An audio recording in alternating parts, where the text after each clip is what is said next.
আসসালামু আলাইকুম। আজকে আমরা এক্সাম সিস্টেম নিয়ে আলোচনা করব। এক্সামের রুটিনটা কীরকম হবে। তো মূলত এক্সামটা 10 সপ্তাহ ধরে হবে এবং প্রতি সপ্তাহে আমাদের প্রতিদিনই একটি করে এক্সাম থাকবে। তো মূলত প্রতি সপ্তাহে 6 দিন থাকবে সাবজেক্ট ভিত্তিক এক্সাম, অর্থাৎ শনি রবিবার থাকবে biology first paper second paper exam, তারপর সোমবারে থাকবে জিকে ইংলিশ এক্সাম, এবং এরপর মঙ্গল এবং বুধবারে থাকবে কেমিস্ট্রি এক্সাম, এবং বৃহস্পতিবারে থাকবে ফিজিক্স এক্সাম। এরপর শুক্রবারে এই সবগুলোর সমন্বয়ে একটি কমন একটি এক্সাম থাকবে।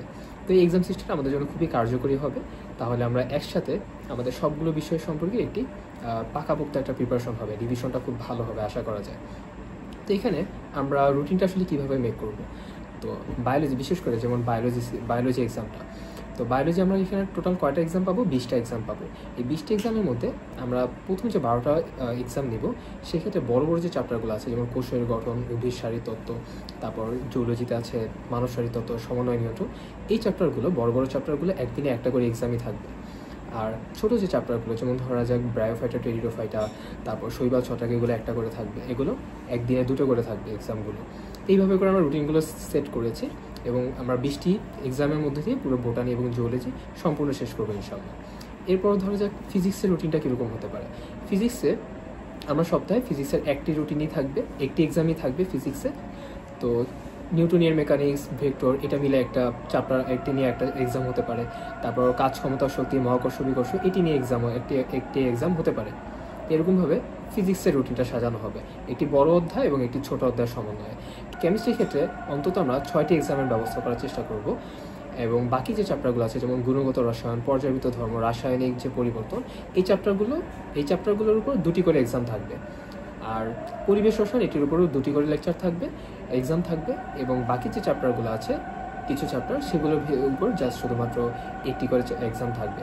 এভাবে কেমিস্ট্রির উপরও মোটামুটি 19 থেকে 20টার উপর এক্সাম হবে।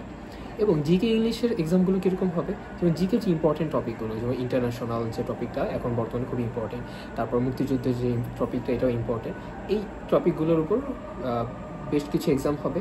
এবং ইংলিশের মধ্যে সবথেকে ইম্পর্টেন্ট হচ্ছে পার্টস অফ স্পিচ এবং অ্যাপ্রোপ্রিয়েট প্রিপোজিশন। তো এগুলোর উপর বেশি প্রাধান্য দেওয়া হবে এবং এগুলোর উপর এক্সামগুলো বেশি হবে এবং এখানে প্রশ্নগুলো বেশি থাকবে।